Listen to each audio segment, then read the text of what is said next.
الحمد لله رب العالمين والعاقبة للمتقين والصلاة والسلام على سيد الأنبياء والمرسلين وعلى آله وأصحابه أجمعين أما بعد أعوذ بالله من الشيطان الرجيم بسم الله الرحمن الرحيم یا ایہا الناس اعبدوا ربکم الذی خلقکم والذین من قبلکم لعلکم تتقون آمنت باللہ صدق مولانا العظیم وصدق رسولنا بلاغ المبین ونحن علی ذلک لمن الشاہدین والشاکرین والحمد للہ رب العالمین۔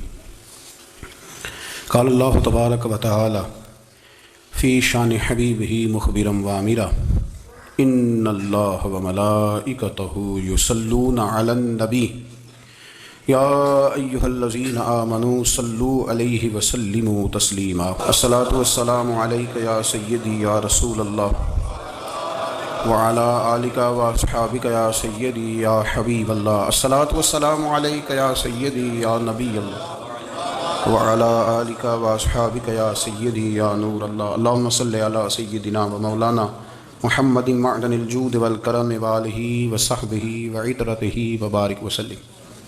تمام تعریفیں حمد اور ثنا اللہ تبارک و تعالیٰ کے لیے۔ درود و سلام نبی اکرم نور مجسم شفیع معظم احمد مجتبیٰ جناب حضرت سیدنا محمد مصطفیٰ صلی اللہ تعالیٰ علیہ وسلم کی ذات والا صفات کے لیے حمد و صلوات کے بعد، دوستو، بزرگوں اور بھائیوں، قرآن مجید فرقان حمید میں اللہ تبارک و تعالیٰ نے فرمایا ہے اپنے بندوں کو اپنی عبادت کی طرف توجہ دلائیے، اپنے بندوں کے دلوں میں عبادت کا شوق، ذوق اور نظریہ پیدا فرمایا ہے۔ فرمایا یا ایھا الناس اعبدوا ربکم الذی خلقکم، اے ایمان والو، اے لوگو، اپنے اس رب کی عبادت کرو جس نے تمہیں پیدا کیا ہے، والذین من قبلکم، اور ان لوگوں کو بھی پیدا کیا ہے جو تم سے پہلے تھے۔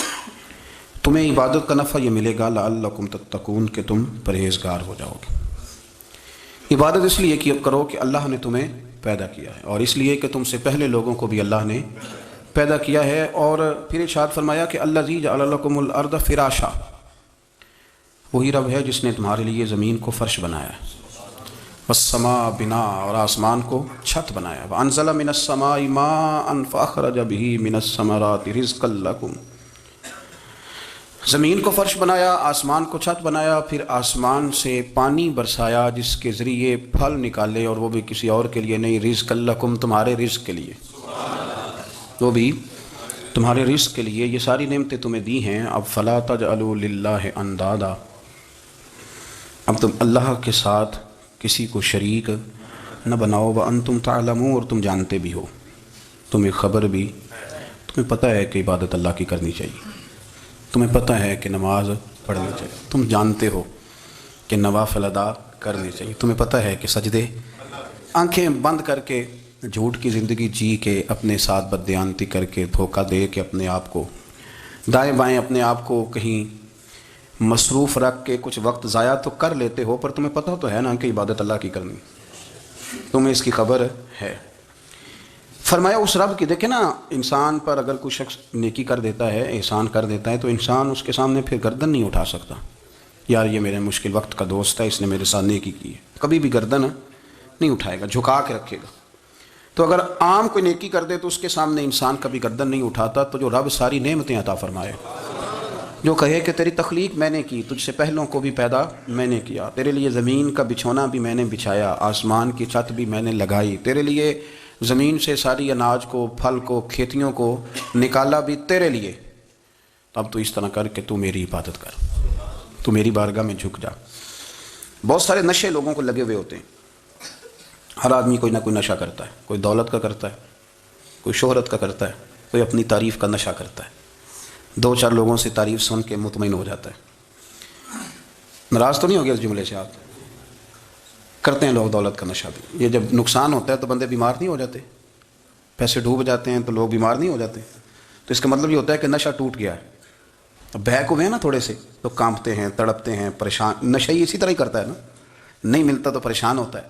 یہ سارے نشے ہیں، مختلف قسم کا نشہ. ہم مانتے نہیں اس بات کو, تسلیم نہیں کرتے, کیونکہ تسلیم کرنا بڑا مشکل کام ہے. اس کے لیے تو بڑی ساری چیزیں جو ہیں وہ دبوچ کے اور بڑی سارے رستے پھلانگ کے آنا پڑتا ہے, تو بڑا مشکل ہے ماننا, ورنہ کرتے ہیں ہم. ہمارا مزاج ہے. یہ گھومنے پھرنے کا, دنیا دیکھنے کا بھی ایک نشہ ہے, یہ بہت ساری باتیں کرنے کا بھی ایک نشہ ہے, گپ شپ کا بھی ایک نشہ ہے. دو چار لوگوں کی جب تک پگڑیاں نہ کھول لیں, بعض لوگوں کو نیند نہیں آتی. یہ غیبت کا, چغلی کا, بددیانتی کا, یہ بھی ایک نشہ ہے. اس پر ملا رومی رحمۃ اللہ نے بڑا کلام لکھا ہے. وہ کہتے ہیں مانگ کے کھانے کا بھی نشہ ہے, مانگ کے کھانے کا بھی نشہ ہے. وہ کہتے ہیں کہ ایک بھیک مانگنے والی خاتون تھی, تو بادشاہ کے پاس بھیک مانگنے آئی, تو بادشاہ کو پسند آ گئی, اس نے شادی کر لی. اب اس کو عادت تھی بھیک مانگ کے کھانے کی, تو وہ کنیزوں سے کہا کرتی تھی کہ فٹافٹ نہ روٹی لے کے آیا کرو, میں 2-3 دفعہ مانگوں تو پھر لایا کرو, کیونکہ ایک نشہ ہے نا, تو میں مانگوں 2-4 دفعہ تو پھر. تو انسان بہت سارے نشے کرتا ہے, یہ مانتا نہیں. یہ موبائل, یہ فیس بک, یہ سارے نشے ہی ہیں. اپنی فوٹو لگا لینا, سارا دن اسی کو دیکھتے رہنا. اور بڑے بڑے سیانے بندے جو وزادار ہیں, بڑے وزادار لوگ ہیں, لیکن وہ بھی سنجیدگی کے قائل نہیں, اس طرح کے نشوں کا شکار ہیں. یہ سارے نشے ہیں جو ہم نے پال لیے ہیں. ہمارے صوفیاء, ہمارے بزرگ فرماتے ہیں کہ تم اس طرح کرو, اگر سارے نشوں سے بچنا چاہتے ہو تو سجدے کا نشہ شروع کرو, سجدے کا نشہ شروع کرو. یہ نا اقبال کہتے ہیں, عطار ہو, رومی ہو, رازی, اب بات کو سمجھیں, عطار ہو, رومی ہو, رازی ہو, غزالی ہو, کچھ ہاتھ نہیں آتا بے آہ سحرگاہی. کہتے ہیں بہت بڑا صوفی ہو جیسے فرید الدین عطار تھے, بہت بڑا تصوف کا امام ہو جیسے امام غزالی تھے, بہت بڑا تفسیر کا استاد ہو جیسے امام رازی ہو, عطار ہو, رومی ہو, رازی ہو, غزالی ہو, پر کچھ ہاتھ نہیں آتا بے آہ سحرگاہی. اگر سویرے اٹھ کے روتا نہیں نا اللہ کی بارگاہ میں, اگر تہجد نہیں نہ پڑھتا, تو کچھ ہاتھ نہیں آتا بے آہ سحرگاہی. پھر اس کو کوئی چیز نصیب. میری بات کی سمجھ آ رہی ہے آپ حضرات؟ جب تک آپ سویرے نہیں اٹھتے, آپ اللہ اللہ نہیں کرتے, آپ کو نوافل کا چسکا نہیں, عبادت کا مزہ نہیں, فرمایا میری عبادت کرو, یہ شوق پیدا کرو, میں نے تمہیں پیدا کیا ہے. ہم لوگوں کے نشے, مختلف نشے, بڑا عجیب رنگ ہے. محفل کی صدارت کرنے والے بڑے پیر صاحب, بڑے القابات, او بیچ میں سے بندہ تلاش کرنے سے بھی نہیں ملتا, اتنے بڑے لقب ہیں اس کے, لیکن وہ سج سمر کے 2.5 گھنٹے بیٹھا رہا محفل میں, اور نماز کا وقت آیا تو اس نے مختصر سی پڑھی, وہ نکل گیا. میں ہلکے سے سجدے کیے, او اتنا بڑا عشق رسول, نعت خواں, او ہو کیا بات ہے, اور عشق رسول کا بہت بڑا پیغامبر, بہت بڑا مبلغ. وہ بیچارہ سمجھ نہیں سکا کہ اللہ کے رسول نے فرمایا تو نماز پڑھ, میری آنکھیں ٹھنڈی ہو جائیں گی. تو یہ نشے کے عادی تو ہیں, پر حقیقت کے قائل نہیں ہیں. یہ بس ٹھیک ہے, خوابوں کی دنیا میں لوگ زندہ ہیں, پر جن کو یہ جو نشہ تھا نا عبادت کا, یہ میرے رسول پاک کی چاہت ہے, یہ میرے نبی کریم علیہ السلام کی. آپ دیکھیں نا, حضور مہینوں جا کے غار حرا میں بیٹھتے, کیا وہاں تبلیغ کرتے تھے, کوئی کتاب لکھتے تھے؟ رسول کریم علیہ السلام مہینہ رہتے غار حرا میں, کوئی نہ مجھے دیکھے, کوئی نہ مجھے ملے. حضور یہاں کیا ہے؟ فرمایا میں اپنے رب کی عبادت کروں گا. نبی کریم علیہ السلام نے سجدوں کے ساتھ پتھروں اور پہاڑوں کو آباد کر دیا, سجدوں کے ساتھ. آپ کا سجدہ آپ کو بہت ساری چیزوں سے چھڑا لیتا ہے, یہ بہت ساری جگہوں سے جھکنے سے بچا لیتا ہے. صوفیاء, اولیاء یہ کیا کرتے تھے؟ یہ سجدے کا ذوق ہی تو پیدا کرتے تھے. سجدے کا ذوق. شاہ عبدالعزیز دباغ رحمۃ اللہ تعالی علیہ اپنے مریدوں سے فرمایا کرتے تھے کہ اگر تم پکے نمازی بن جاؤ نا, تہجد گزار ہو جاؤ, تو میرے پاس آنا جانا چھوڑ دینا. عرض کی حضور کیوں؟ فرمایا میں تمہارے اور رب رسول کے رستے میں رکاوٹ نہیں بننا چاہتا, اور میرا مقصود ہے تمہیں وہاں تک پہنچانا. جب پہنچ گئے تو پھر میری ضرورت ختم ہو گئی. ہاں کبھی وسوسہ آئے, شک پیدا ہو, تکلیف ہو تو آنا, ورنہ میں نہیں چاہتا کہ میں رکاوٹ بنا رہوں. تم اللہ اللہ کرو, اس مالک کو راضی کرو. میرے رسول پاک علیہ وسلم نے فرمایا بندہ اللہ کے سب سے قریب اس وقت ہوتا ہے جب وہ سجدے کی حالت میں ہوتا ہے. کس کے قریب ہوتا ہے؟ اللہ کے سب سے قریب ہوتا ہے. وہ بڑا نیڑے ہے رب کے, بڑا قریب ہے, اس لیے کہ وہ حالت سجدہ میں. وہ جب سجدے کرتا ہے نا, اس کی بارگاہ میں جب جھک جاتا ہے. آپ ذرا سجدے کی کیفیت دیکھیں نا, زبان بھی یہاں ہے, آنکھ بھی یہاں ہے, کان بھی, عقل بھی ساری, اس نے سارا کچھ رکھ دیا سجدے میں. آپ وہ کبھی پیچھے جائیں تو دیہاتوں میں کہا جاتا تھا ناک سے نکیریں نکالو, بہت بڑی سزا ہوتی تھی نا, ناک سے نکیریں نکالو, بڑی سزا ہوتی تھی. تو اس نے کہا مالک مجھے کسی نے کہا نہیں, پر دیکھنا میں نے رکھ دی ساری عقل سجدے میں, اور رکھ کے کہا کیا سبحان ربی یا اللہ, اللہ میں پست ہوں تو اعلیٰ ہے, اللہ تو میرا رب ہے اور تو سب سے اعلیٰ. اتنا, اور فرمایا جب یہ اس کیفیت میں ہوتا ہے تو پھر یہ اپنے رب کے قریب ہوتا ہے. کثرت عبادت، نوافل. ہمارے ہاں عمرے کی قرآن اندازی محفلوں پہ ہونے لگ گئی ہے، حالانکہ حدیث سے ثابت نہیں. میں دوستوں سے کہتا ہوں جائز ہے، کرنی چاہیے. عمرے کی قرآن اندازی جائز ہے، پر کسی حدیث میں نہیں آئی کہ قرآن اندازی کرو عمرہ کرو. حدیث میں قرآن اندازی یہ آئی ہے کہ نبی پاک علیہ السلام نے فرمایا تمہیں پتہ چل جائے نا پہلی صف کا ثواب کتنا ہے، تم قرآن اندازی کرو. عمرے کی قرآن اندازی کا تو پوسٹر چھپتا ہے، تو یہ والی قرآن اندازی کب ہونی ہے؟ ہونی چاہیے کہ نہیں؟ حضور نے فرمایا تمہیں پتہ چلے کہ اس کا ثواب کتنا ہے تو تم قرآن اندازی کرو، تم قرآن ڈالو. جب آپ نماز پڑھ رہے ہوتے ہیں، جب آپ کا مصلی آباد ہوتا ہے، صلاح الدین ایوبی ایک بزرگ سے ملاقات ہو گئی، بیت المقدس پر قبضہ تھا عیسائیوں کا. تو صلاح الدین بڑے پریشان تھے. وہ بابا جی کہنے لگے پتر کیا ہوا؟ کہنے لگے حضور پتہ چلا ہے دشمن کے 2 بحری بیڑے اسلحہ لے کے آ رہے ہیں. مسلمان پہلے ہی کمزور ہیں، اور اب اگر 2 بحری بیڑے اور آ گئے تو حضور مسئلہ بن جائے گا. تو میں پریشان ہوں کہ کس طرح یہ کم مسئلے والی ہماری فوج ہے کیسے مقابلہ کرے گی. تو بابا جی کہنے لگے پتر اس طرح کرنا، آج رات تو بھی دعا کرنا اور میں بھی کروں گا. تو بھی دعا کرنا، آپ ناراض نہ ہونا. ہم تو پیروں والے ہیں، ہم تو پیروں کے نوکر غلام ہیں، ہمارا تو گزارا ہی نہیں، ہمیں تو ملتا ہے سارا کچھ وہاں سے. پر میرا سوال یہ ہے کہ تعویذ لینے جاتے ہو نفل کیوں نہیں پڑھتے؟ رات اللہ اللہ کیوں نہیں کرتے؟ یہ بھی تو ہمارے بزرگوں کا ہی طریقہ ہے، انہوں نے تو ہمیں سکھایا ہے. صلاح الدین ایوبی سے بزرگوں نے کہا کہ رات آج نا اللہ اللہ کرنا، تو میں تیرے لیے دعا کروں گا، تو بھی دعا کرنا. تو بندہ جب دکھی ہوتا ہے تو سجدہ کرتا ہے، تو پھر ہی تو مصلی بھیگ جاتا ہے، پھر ہی تو مزہ آتا ہے. سکھی بندہ تو کعبے جا کے نہیں روتا. دکھی تھے، تکلیف تھی، تو سر رکھا سجدے میں تو تڑپ گئے. اور وہ بابا جی کہتے ہیں میں مسجد آیا تو صلاح الدین چیخیں مار کے رو رہا تھا اور کہہ رہا تھا مالک میں کوئی اپنی شان کے لیے تو نہیں نہ لڑ رہا، اللہ کو میں کوئی قبضوں کے لیے تو نہیں لڑ رہا، مالک تیرے لیے لڑ رہا ہوں، مجھے بے آبرو نہ کرنا، میری مدد فرمانا. کہتے ہیں میں آیا تھا کہ مسجد میں دعا کروں گا، پر صلاح الدین ایوبی کو روتے دیکھا تو میں لوٹ گیا. تو سویرے صلاح الدین ملے تو بڑے خوش تھے. میں نے کہا پتر کیا ہوا؟ کہنے لگے حضور وہ بحری بیڑے 2 آ رہے تھے نا اسلحہ لے کے، دونوں ڈوب گئے پانی میں ڈوب گئے. تو بابا جی کہنے لگے صلاح الدین وہ پانی میں نہیں ڈوبے، وہ تیرے آنسوؤں میں ڈوب گئے، وہ غرق ہو گئے. وہ جو تو نے مصلی بات کیا تو وہ تیرے آنسوؤں میں ڈوب گئے، وہ غرق ہو گئے، وہ تباہ اتنے قیمتی تھے تیرے آنسو کے بہا لے گئے دشمن کے بحری بیڑوں کو. میرے بھائی ٹھیک ہو گیا جی، میرے عزیز سمجھ لیں اس بات کو ہمیشہ کے لیے، اور اس پر غور کرنے اچھے طریقے سے کہ میرے رسول کریم سید عالم صلی اللہ علیہ وسلم نے نا ہماری توجہ دلائی، حضور نے ہمیں بتلایا، ہمارا ذوق بڑھایا عبادت کی طرف. ایک صحابی تھے حضرت ابو فاطمہ رضی اللہ تعالیٰ عنہ، یہ ترمذی شریف کی حدیث ہے. نبی پاک علیہ السلام نے فرمایا ابو فاطمہ قیامت کے دن مجھ سے جلدی ملنا چاہتے ہو کہ دیر کے ساتھ؟ تو کہنے لگے حضور کون ہوگا جو دیر سے ملنا چاہے گا؟ ہم نے تو جان دے دی وعدہ دیدار پر. اعلیٰ حضرت فرماتے ہیں جان دے دی وعدہ اور نقد اپنا دام ہو ہی جائے گا. مجھے لگتا ہے کہ یہ سودا نقد و نقد ہو جانا ہے، چونکہ ہم نے جان دے دی وعدہ دیدار پر. آپ نے وعدہ کیا تھا کہ مریں گے تو پھر زیارت ہوگی، تو مر گئے ہم زیارت کی خاطر. جان دے دی وعدہ دیدار پر تو نقد اپنا دام ہو ہی جائے گا. اے رضا ہر کام کا ایک وقت ہے، دل کو بھی آرام ہو ہی جائے گا. تو حضرت ابو فاطمہ رضی اللہ تعالیٰ عنہ سے نبی پاک صلی اللہ علیہ وسلم نے فرمایا جلدی ملنا چاہتے ہو کہ دیر سے؟ اس کی حضور فٹافٹ ملنا ہے، میں نے قیامت کے دن آپ سے جلدی ملنا ہے. تو نبی پاک علیہ السلام نے فرمایا پھر اس طرح کرنا، دنیا میں رہ کے سجدے زیادہ کرنا، پھر سجدے زیادہ کرنا، قیامت میں ملاقات جلدی ہو جائے گی، قرب ملے گا تمہیں. اپنے بچوں کے اندر دیکھیں نا، ہم شوق پیدا کرتے ہیں، ہمیں صحیح لفظ نہیں بولنے آتے پر ہم بچوں میں شوق پیدا کرتے ہیں کہ پتر ڈاکٹر بن جائے گا تو بڑا نفع کرے گا، تو لوگوں کی خدمت کرے گا، ملک و ملت کی خدمت کرے گا، تیرے ابا کا نام روشن ہوگا، تیرے دادا کی تعریفیں ہوں گی. ہم یہ ذوق پیدا کرتے ہیں. ہم اپنے نوجوانوں کے اندر یہ فکر پیدا کرتے ہیں، انہیں ہم سمجھاتے ہیں کہ میاں جب تم پڑھو گے، محنت کرو گے تو فلاں آدمی کی طرح تمہارا نام ہوگا. یہ جتنا ذوق ہم بچوں کے اندر ان چیزوں کا پیدا کرتے ہیں، ہمیں حکم ہے کسی طرح ہم ذوق پیدا کریں کہ پتر نماز پڑھے گا تو اللہ راضی ہو جائے گا، تو سجدہ کرے گا. دیکھیں نا میرے رسول کریم علیہ السلام نے فرمایا 7 سال کے بچے کو مسجد لے کے جاؤ، یعنی اسے شوق دلاؤ، اس کے اندر یہ خاصیت پیدا کرو کہ اس کا دل کرے مسجد میں جانے کا، اس کے اندر یہ خصوصیات لاؤ کہ وہ ہمارے ہاں نا ہر چیز کو پروموٹ کیا جا رہا ہے، ہر چیز کو، یعنی سر سنگیت سکھانے کے لیے اکیڈمیاں بن گئی ہیں، ہر شے پروموٹ ہو رہی ہے. عبادت کا جذبہ کم ہوتا جا رہا ہے، اللہ اللہ کا ذوق ہمارے اندر نہیں رہا.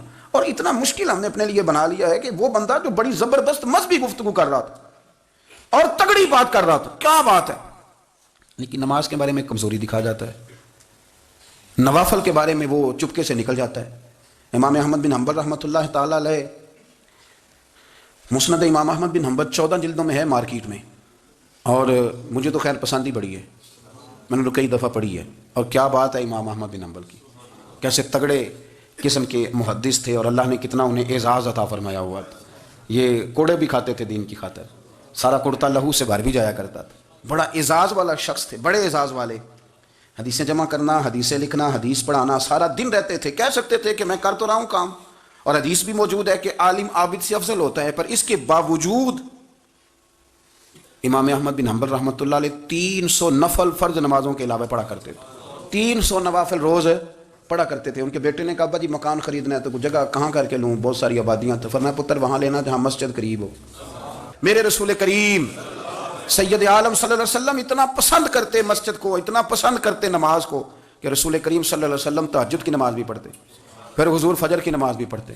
نبی پاک وتر کو الگ کر کے پڑھتے، عشاء کے ساتھ نہیں پڑھتے. یہ تو ہم اس لیے اجازت دی ہمارے بزرگوں نے کہ بعد میں اٹھے گا کون علیحدہ وتر پڑھنے کے لیے، عشاء کے ساتھ پڑھ لے. وتر پڑھتے، تہجد پڑھتے، فجر پڑھتے، اشراق پڑھتے، چاشت پڑھتے، پھر مغرب کی نماز کے بعد 6 رکعت اوابین پڑھتے، پھر رات کو صلاۃ اللیل پڑھتے. سیدہ عائشہ صدیقہ کہتی ہیں زمانہ سو جاتا اور میرے رسول مصلی بچھا کے کھڑے ہو جاتے. او یار کھیتی باڑی کر کے نہیں، محنت مزدوری کر کے نہیں. جناب عائشہ کہتی ہیں میں یہ بھی دیکھتی کہ حضور ایک آیت شروع کرتے تو ساری رات اسی کو پڑھتے، اور میری نظر جاتی تو قدم مبارک پہ ورم آ جاتا. یار نماز پڑھ پڑھ کے اتنی مشقت کر کے، اتنی جد و جہد کر کے ورم آ گیا. یا رسول اللہ اتنی محنت کیوں کرتے ہو؟ فرمایا افلا اکون عبدا شکورا، کیا میں اپنے رب کا شکر گزار بندہ نہ بنوں؟ صحابہ کا ذوق عبادتوں کا، ریاضتوں کا، تلاوتوں کا، طبیعت ہے ان کی. وہ ایک دوسرے کو، حضرت مولا علی شیر خدا کرم اللہ تعالیٰ وجہہ الکریم کے زمانے میں روم کے بادشاہ نے کہا یار یہ مسلمانوں کا پتہ تو کرو، یہ آخر کیوں اتنے زیادہ مجاہد ہیں. اس زمانے میں جاسوس بھیجنے کا مزاج تھا. اب تو جاسوس پکڑا جاتا ہے، اب تو جاسوس، اور جاسوسی کا شوق ویسے آج بھی ہے. عرض کروں تھوڑی سی بات اس عنوان سے. پتہ کیا ہمارا مسئلہ ہے؟ ہم جہاں جاتے ہیں نا وہاں تھوڑی خوشبو سونگنے کی کوشش کرتے ہیں. وہ کیا ہے تو یہ کیا ہے تو ادھر کیا ہے تو تھوڑا سا ادھر کیا ہے. میرے رسول پاک پڑھیے درود شریف، سارے پڑھیے ذرا زور سے، صلی اللہ تعالی. نبی پاک علیہ السلام نے فرمایا جاسوسی نہ کرنا ورنہ تم بندوں کو خراب کر دو گے. اور فرمایا اس طرح نہ ہو کہ تم کسی کے آپ کھول نہ نکلو تو تمہارے پہلے کھل جائیں. یہ جو ذوق ہے نا یہ ختم کریں، چھوڑیں. مطلب آپ کس چکر میں پڑے ہوئے ہیں؟ اتنی زیادہ توجہ کرنے کی کیا ضرورت ہے؟ کام سے کام رکھیں، اس میں بندہ تھوڑا سا نا آسان رہتا ہے. یہ جو بہت زیادہ ٹٹولنے والے لوگ ہوتے ہیں نا وہ بیچارے پھر عمر ٹٹولتے ہی گزار دیتے ہیں، اس لیے کہ مزاج ہی بہت پکا ہے. بوری کا منہ کھول کے اندر تک ہاتھ ڈالنا، تو پھر کئی دفعہ سامنے سے بچھو بھی لڑ جاتا ہے، خرابی ہوتی ہے. تو جاسوسی کی جاتی تھی. اس نے بھی جاسوس بھیجے، کیونکہ قبیلوں کے لوگ تھے، کچھ مسلم کچھ کافر، پہچانے نہیں جاتے تھے لوگ.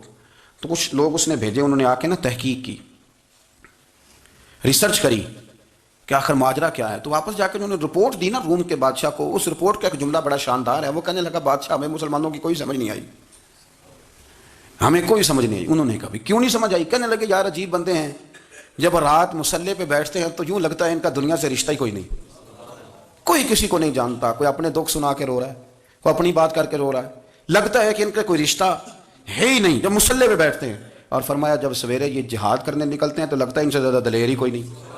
حالانکہ جو مسلحوں پہ رونے دھونے کے لوگ ہوتے ہیں وہ کئی دفعہ جہاد میں کام نہیں کرتے، لیکن عجیب لوگ ہیں کہ رات کے راہب ہیں، دن کے مجاہد ہیں، کوئی سمجھ نہیں آتی. میرے عزیز ان لوگوں نے مسلح آباد کر کے رکھا، تلاوتیں ان کا ذوق رہی، منظر روز پڑھنا، اسباق پڑھنا، وظائف پڑھنا، یہ ان کا ذوق رہا. اعلیٰ حضرت بریلوی رحمۃ اللہ نے 1000 کتاب لکھی ہے، لیکن الوظیفۃ الکریمہ کے نام سے جو وہ صبح و شام وظائف پڑھتے تھے وہ الگ انہوں نے ان کو بیان کیا، پابندی کے ساتھ اپنی اللہ اللہ کرتے. شیخ شہاب الدین سہروردی رحمۃ اللہ علیہ اس پر ایک بندے نے اعتراض کیا. اس نے کہا جی آپ کس قسم کے صوفی ہیں، مرید بیٹھے ہیں اور آپ وہاں نفل پڑھ رہے ہیں؟ یہ بھی بڑا مسئلہ ہوتا ہے نا. جو بندہ ملنے آتا ہے وہ اپنے ٹائم کے حساب سے آتا ہے، اور اس کا یہ بھی خیال ہوتا ہے کہ پیر صاحب جو ہیں وہ چونکہ درویش ہیں تو نہ انہیں روٹی کھانی چاہیے نہ سونا چاہیے، چونکہ وہ درویش ہیں، اور ہم چونکہ درویشوں کے ماننے والے ہیں لہذا ہمارا یہ طریقہ ہونا چاہیے کہ جیسے ہم کہیں درویش ویسے ہی کر جائے. حالانکہ جس کو آپ درویش کہیں گے آپ اس کی مانیں گے، آپ منوائیں گے نہیں. ہمارا مزاج ہوتا ہے. شیخ شہاب الدین پر لوگوں نے اعتراض کی، حضور لوگ ملنے آئے ہیں، زیارت کرنے آئے ہیں، یہ بندے دعا کرانے آئے ہیں، اللہ اللہ کرانے آئے ہیں، اور آپ نفل پڑھ رہے ہیں. کیا جملہ ہے، کیا حسن ہے، کیا خوبصورتی ہے. فرمانے لگے رب رسول سے مانگنے کے لیے مصلی بچھایا ہے، اگر وہاں سے مانگوں گا نہیں تو تمہیں دوں گا کیا؟ پہلے مجھے کچھ لے تو لینے دو، اگر میرے پلے کچھ ہے ہوگی تو آگے دوں گا نا. تو میں مانگنے گیا تھا کہ یا اللہ دے، تیرے بندے لینے آئے ہیں، دے تو میں کچھ لوں گا تو آگے دوں گا نا. لیکن ہمارا یہ سٹیٹس، یہ مزاج، یہ شعور نہیں ہے. گپیں، کہانیاں، داستانیں، گفتگو، خطابت، واز، کیا بات. لیکن اگر کچھ کرنے کا کام ہو تو وہ نہیں ہم سے ہوتا۔ میرے نبی کریم علیہ الصلوۃ والسلام نے مصلی سے دل لگانے کا درس دیا، حضور نے توجہ دلائی، صحابہ اس ذوق کے حامل لوگ تھے، وہ کوشش کرتے تھے۔ جناب صدیق اکبر رضی اللہ تعالیٰ عنہ کا عبادت کا مزاج ہمیشہ قائم رہا۔ حضرت عمر فاروق ساری رات اللہ کے حضور کھڑے رہے۔ حضرت عثمان غنی رضی اللہ تعالیٰ عنہ عشاء کی نماز پڑھ کے 2 رکعتوں کی نیت باندھتے تھے، 15 سپارے پہلی رکعت میں پڑھ دیتے تھے اور 15 سپارے قرآن مجید کے دوسری رکعت میں پڑھ دیتے تھے۔ آپ نے نا حضرت عمر فاروق کے وصال کے بعد ان کی ایک بیوہ سے نکاح کیا، حضرت عثمان غنی نے نکاح کیا۔ وہ خاتون آپ کے نکاح میں آئیں تو عرض کرنے لگیں امیر المومنین میرے لیے اعزاز تو بہت ہے کہ میں امیر المومنین کی بیوہ تھی تو امیر المومنین کی منکوحہ ہو گئی ہوں، لیکن حضور نہ تو میں جوان ہوں کہ میرے اندر رغبت ہوتی اور نہ میں اب اس قابل ہوں کہ کوئی خدمت کر سکوں، میرے ساتھ نکاح کی وجہ کیا بنی؟ تو عثمان غنی رو پڑے، فرمانے لگے میں نے عمر فاروق کو مسجد میں اپنے رب سے ڈرتے ہوئے دیکھا ہے، میں نے اسے روتے ہوئے دیکھا ہے، عدل کرتے دیکھا ہے، انصاف کرتے دیکھا ہے، امت کی خیر خواہی کرتے دیکھا۔ تمہارے ساتھ نکاح اس لیے کیا ہے کہ تم مجھے یہ بتاؤ کہ عمر فاروق گھر کے اندر اپنے رب کو کیسے راضی کرتے تھے، گھر کے اندر کیسے راضی کرتے تھے، وہ طریقے بتلاؤ، تم بتاتی جانا اور میں بھی اسی طرح گھر میں عبادت کروں۔ میرے رسول کریم علیہ الصلوۃ والسلام نے ارشاد فرمایا، حضور فرمانے لگے جس گھر میں اللہ کا ذکر ہوتا ہے وہ گھر زندوں کا ہے، اور جس گھر میں رب کریم کا ذکر نہیں ہوتا وہ گھر زندوں کا نہیں ہے۔ گھر نا ہم نا کتابوں میں پڑھتے ہیں کہ ایک بزرگ کہتے ہیں، حضرت فضیل بن عیاض کہتے ہیں کہ میں ایک گلی سے گزر رہا تھا تو گھر کے اندر کسی قاری صاحب نے قرآن کی آیت پڑھ دی، ولی من خاف مقام ربہ جنتان، میں تو میرے کانوں سے ٹکرائی تو اللہ نے میری کایا ہی پلٹ دی، میں توبہ کر گیا۔ اب گھر کے اندر سے آواز آئے تو صحیح نہ تلاوت کی، پر اندر سے آواز آتی نہیں، یا ڈیک بجنے کی آواز آتی ہے، یا ٹی وی چلنے کی آواز آتی ہے، یا دھوم مچانے کی آواز آتی ہے۔ عبادت کا وہ جو خاص شوق تھا، وہ جو حسن تھا، وہ جو توانائی تھی، وہ جو بات تھی۔ ایک جگہ پہ ہم بیٹھے تھے تو وہاں ایک صاحب آئے اور انہوں نے آتے ہی کہا کہ مہربانی کریں ذرا مجھے مصلی دے دیں، میرے نہ کچھ نفل رہ گئے۔ تو میں نے وضو کر لیا تو کوئی مصلی مل جائے، مصلی انہیں دے دیا گیا، وہ مصلی لے کے چلے گئے تو پیچھے ایک صاحب نے تبصرہ کیا، کہنے کتنا ریاکار بندہ ہے، لوگوں کو دکھا رہا ہے کہ میں نفل پڑھتا ہوں، ہے کوئی بات کرنے والی؟ میں نے اسے کہا تو مہربانی کرنا اس طرح کی ریاکاری تو بھی کر، پکڑ مصلی اور جا تو بھی تھوڑی ریاکاری کر کے آ، اٹھ ذرا شکر کر، کوئی یہ ریاکار بھی ملا ہے، کوئی نفل پڑھ کے ریاکاری کر رہا ہے۔ اللہ کا میں کہتا ہوں کوئی پڑھے تو صحیح نہ، یار یہ کوئی دور ہے نفل پڑھنے کا، اس میں تو لوگوں کا مزاج ہی نہیں، طبیعت ہی نہیں۔ میں نے کہا چل مہربانی کر، یہ لے مصلی اور تو بھی جا تھوڑی سی یا کاریا ریاکاری کرو تو صحیح نا، مزاج ہی نہیں، ذوق۔ جمعے کی نماز پڑھ کے یوں دنیا بھاگتی ہے، او ہو پتہ نہیں کون سی پیچھے آگ تھی جو بجھائی جائے گی، اور آج تک لوگ مسئلہ پوچھ رہے ہیں کہ جمعے کی بعد والی سنتیں کتنی ہوتی ہیں۔ میں نے کہا کتنے سال ہو گئے جمعہ پڑھتے، کتنے سال ہو گئے، ابھی تک سنتوں کا نہیں پتہ، ابھی تک نہیں علم کے پہلے کتنی رکھتے ہیں اور بعد میں کتنی رکھتے ہیں۔ فجر کی سنتیں کب پڑھنی چاہیے، سنو فجر کی سنتوں کے بارے میں۔ میرے رسول کریم سید عالم صلی اللہ تعالیٰ علیہ وسلم سے ایک صحابی نے پوچھا تھا، حضور میری فجر کی سنتیں رہ گئیں یا رہ جاتی ہیں تو حکم کیا ہے؟ کیا انداز ہے حضور کا؟ بخاری مسلم کے لفظ سنو، حضور سید عالم صلی اللہ علیہ وسلم فرمانے لگے، اس نے کیا پوچھا تھا، حضور جواب کیا دیتے ہیں؟ فرمایا فجر کی سنتیں کبھی نہ چھوڑنا، فجر کی پہلی 2 سنتیں کبھی نہ چھوڑنا۔ یا رسول اللہ صلی اللہ تعالیٰ علیہ وسلم میری رہ گئی ہیں، رہ جاتی ہیں، فرمایا فجر کی 2 سنتیں نہ چھوڑنا، فرمایا فجر کی پہلی 2 سنتیں مجھے دنیا اور دنیا کے اندر جو کچھ ہے وہ سب سے زیادہ پیاری ہے۔ فجر کی 2 سنتیں دنیا اور دنیا میں جو کچھ ہے مجھے وہ سب سے زیادہ پیاری ہیں، اس لیے فجر کی سنتیں نہ چھوڑنا۔ اپنا ذوق، اپنی طبیعت، ہم نے نا ذوق غلط بنا لیا۔ اگر 20 بندے کہہ بھی دیں گے تو نے بڑی شاندار تلاوت کیا تو کیا اس سے بنے گا؟ 100 بندہ کہہ بھی دے تیری کیا بات ہے، کیا بات ہے نعت خاں کی، کیا بات ہے علامہ صاحب کی، پیر صاحب کی، پیر مہر علی شاہ صاحب رحمۃ اللہ علیہ۔ آپ تشریف فرما تھے تو آپ کے ایک ہی بیٹے بابو جی جن کو کہا جاتا ہے، جس دن صاحبزادے پیدا ہوئے تو خادم نہ وہاں سے نکلا، ان لوگوں کے شوق اور طرح کے تھے نا تو ان کی توجہ بھی اپنے شوق کی طرف رہتی، تو خادم نکلا اندر سے، پیر صاحب مبارک ہو، پیر صاحب مبارک ہو، پیر صاحب مبارک ہو، پیر صاحب مبارک ہو، شور کر رہا ہے۔ تو پیر صاحب کو وجد ہو گیا، اللہ اکبر اللہ اکبر اللہ، او کیا ہوا، کس بات کی مبارک دے رہے ہو؟ عرض کی حضور اللہ نے بیٹا دیا ہے۔ تو آپ فرمانے لگے اچھا حضور آپ کیا ہوا، آپ تو پریشان ہو گئے۔ فرمانے لگے جب تو نے 3 دفعہ کہا نا مہر علی کو مبارک ہو تو میں سمجھا تھا شاید تجھے کسی نے بتا دیا ہے کہ مہر علی سے اللہ راضی ہو گیا، میں سمجھا تھا کہ شاید تو یہ خبر لے کے آیا ہے کہ کسی نے بتایا ہے کہ مجھے آج خبر ملی ہے کہ مہر علی سے رب اچھا پتر ہوا ہے، الحمدللہ اللہ کا شکر ہے، پر میرے لیے مبارک کا دن وہ ہوگا جب میرا رب کہے گا کہ میں مہر علی سے راضی ہوں، میرے محبوب کہیں گے کہ میں مہر علی سے۔ آپ بات کو سمجھیں، شوق ہی کسی اور طرف تھا، دل ہی کہیں اور لگا ہوا تھا، طبیعت ہی کہیں اور مائل تھی۔ کوئی وظیفہ پوچھتے تھے تو پڑھتے تھے وہ لوگ، کچھ اللہ اللہ انہیں بتائی جاتی تھی تو کرنے کا ذوق رکھتے تھے، طبیعت تھی، قائل تھے. حضرت ربیع کہتے ہیں میں بڑی دور سے سفر کر کے گیا حضرت اویس کرنی سے ملنے، بڑی دور سے. اور جب میں پہنچا تو فجر کا وقت تھا، تو حضرت اویس کرنی کو میں نے پا لیا. تو وہ نماز پڑھ کے نا قرآن شریف لے کے بیٹھ گئے. فرماتے ہیں اشراق چاشت کا وقت ہوا تو نفلوں کی نیت باندھ لی. محدث ابن الجوزی نے لکھا ہے، فرماتے ہیں پھر جب زوال کا وقت ہوا تو مسجد میں جھاڑو دینے لگ گئے. زور کی نماز پڑھ کے تو عصر کی تیاری تک وہ مسجد میں بیٹھے رہے. اور میرے نبی پاک علیہ السلام نے فرمایا جو نماز کے انتظار میں بیٹھا ہو وہ نماز ہی میں ہے، وہ نماز ہی میں ہے. فرمایا میری دنیا، میری امت کی جو رہبانیت ہے نا وہ اتنی ہے کہ نماز کا انتظار کرے. اذان کے بعد نماز کا یہ راہب ہے، یہ اس وقت چھوڑ کے بیٹھے ہیں سارا کچھ. فرماتے ہیں عصر تک انہوں نے اللہ اللہ کی، پھر مغرب تک کی، عشاء کی نماز ہوئی تو نماز پڑھی تو وہ تھک گئے.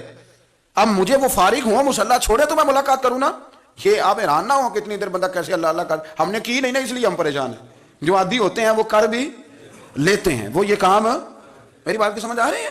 جب جاتے ہو کسی دفتر میں تو 8 گھنٹے کھڑے رہ لیتے ہو نا، مجبوری ہوتی ہے تو کھڑے رہا جا سکتا ہے. پاسپورٹ کا دفتر بولیے، امیگریشن کی لائنوں میں، اور میں نے تو ایمبیسیوں میں بندے 12 گھنٹے پہلے جا کے کھڑے دیکھے، رہ لیتے ہیں کھڑے. تو اگر ان کاموں کے لیے رہا جاتا ہے تو اللہ رسول کے لیے بھی کھڑے رہا جا سکتا ہے.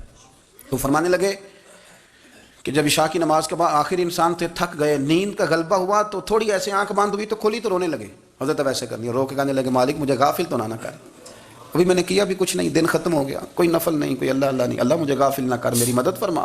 فرماتے ہیں جب وہ روئے تو میرے ساتھ جو شخص تھا میں نے کہا اٹھو چلیں. کہنے لگا حضور ملنا نہیں. فرمایا جو میں لینے آیا تھا وہ مجھے مل گیا ہے، جو میں ان سے سیکھنے آیا تھا وہ مجھے نصیب ہو گیا، اب اور میں نے کیا لینا، ختم ہو گئی بات، اٹھو چلیں. اللہ کے بندوں نے حضرت ربیعہ بن کعب اسلمی رضی اللہ تعالیٰ عنہ فرماتے ہیں، کہتے ہیں جب بنو قریظہ اور بنو نذیر یہودیوں کے ساتھ حضور علیہ السلام نے جنگ کا اعلان فرمایا تو وہ دشمن ہو گئے. ہمیں خطرہ تھا کہ وہ رات کو کہیں محبوب کو تکلیف نہ دیں، تو کچھ لوگ نا تلواریں لے کے نبی پاک کے دروازے پہ پہرے داری کرتے تھے. گن مین رکھنا حرام نہیں، اگر کسی کو واقعی خطرہ ہو تو اس کے لیے سنت بھی ہے.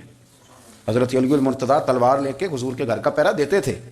حضرت ربیعہ بن کعب اسلمی رضی اللہ تعالیٰ عنہ فرماتے ہیں کہ رات میری ڈیوٹی تھی کہ میں حضور کے گھر کا پہرا دوں گا. تو فرماتے ہیں میں باہر سن رہا تھا، ساری رات ہی میرے نبی پاک نے اللہ کی تسبیح پڑھی، ساری رات، کبھی تسبیح، کبھی تحلیل، کبھی تحمید، کبھی تکبیر، ساری رات. فرماتے ہیں ساری رات حضور پڑھتے رہے اور ساری رات ہی میں سنتا رہا. مجھے اونگ آ گئی، میری آنکھ لگ گئی، حضور ابھی پڑھ رہے تھے، میں تھک کے سو گیا. اور فرماتے ہیں جب میری آنکھ دوبارہ سے کھلی تو میرے کانوں میں پھر کوئی چیز گونجی تو میں نے کان لگایا تو میرے حبیب ابھی بھی اللہ کو یاد کر رہے. ساری رات حضور رب کی عبادت کرتے، اسی لیے تو کہا یا ایھا المزمل قم اللیل الا قلیلا. حبیب ساری رات تو نہ جاگا کر، تھوڑا آرام بھی کر لیا کر. میرے بھائی اپنا مصلی، اپنی عبادات، اپنے وظائف، اللہ اللہ جو آپ نے کسی سے سیکھی ہے اس کو کبھی کمزور نہ ہونے دیں. شجرہ شریف جو کسی بزرگ سے آپ لے لیتے ہیں تو کیا رسم ہے کوئی؟ اس پہ کچھ لکھا ہوتا ہے، وہ پڑھنے کے لیے دیا جاتا ہے. اس پہ لکھا ہوتا ہے کہ یہ اللہ اللہ آپ نے کرنی ہے. ساری زندگی کسی اسکول میں داخل ہو گئے اور وہاں جا کے آپ نصاب ہی نہ پڑھیں، کتاب ہی نہ کھولیں تو پاس ہو جائیں گے؟ تو کہتے ہیں میں 20 سال جاتا رہا ملا کچھ نہیں. تو آپ نے لیا کیا ہے؟ ایک اتنی سی کتاب تھی، اس کو تو کھول کے آپ دیکھ نہیں سکے، اس کے وظائف تک تو رسائی نہ ہوئی. اس لیے کہ اللہ اللہ کرنا مشکل ہے اور تصویر کھنچانا یہ آسان کام ہے. تو جو آسان ہے اس طرف ہماری توجہ لگی رہتی ہے اور جو مشکل ہے اس طرف ہم ذوق پیدا نہیں کرتے. یا ایھا الناس اعبدوا ربکم الذی خلقکم والذین من قبلکم لعلکم تتقون. اے لوگوں اس رب کی عبادت کرو جس نے تمہیں پیدا کیا اور تم سے پہلوں کو پیدا کیا، اس لیے عبادت کرو کہ تم پرہیزگار ہو جاؤ گے. مالک سمجھنے کی توفیق عطا فرمائے.